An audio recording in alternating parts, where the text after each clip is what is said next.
What happens to us when we die?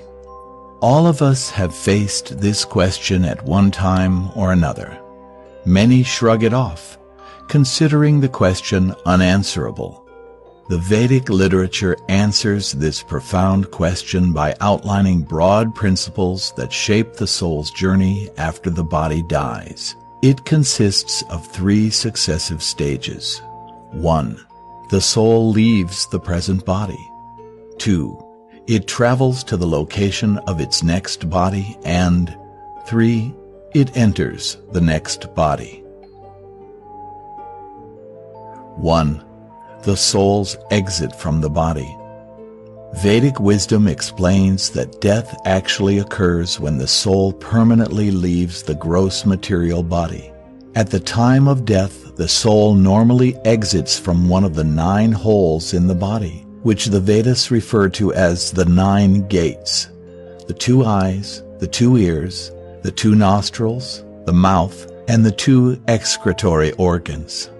The Brihadaranyika Upanishad 4.4.1-2 describes the soul's departure.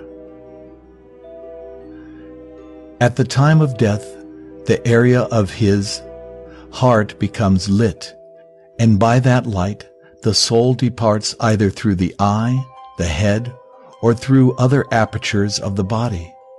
And when he departs, the pranas, or life airs, follow him to his next destination. His knowledge and his deeds follow him, as does his previous wisdom, if not specific details of his former life. Souls that are spiritually evolved generally depart from one of the 7 holes in the head, whereas souls that have yet to sufficiently evolve depart from one of the 2 other holes. The point through which a soul departs indicates its next destination. The souls who depart through the holes in the head will continue on towards the higher, more evolved realms of the universe, whereas the souls who depart through the other holes are headed toward lower, less evolved realms. 2. The soul's journey to the next body. When the soul sets off on its journey to the next body, it is given a transitional body that is grosser than the subtle body and subtler than the gross body. Equipped with this body that the Vedic literature calls preta, the soul is taken by nature's arrangement to its next destination.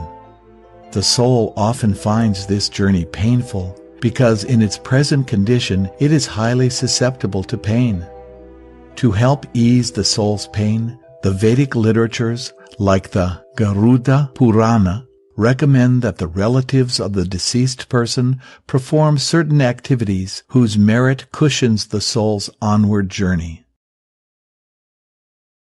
3. The soul's entry into the next body.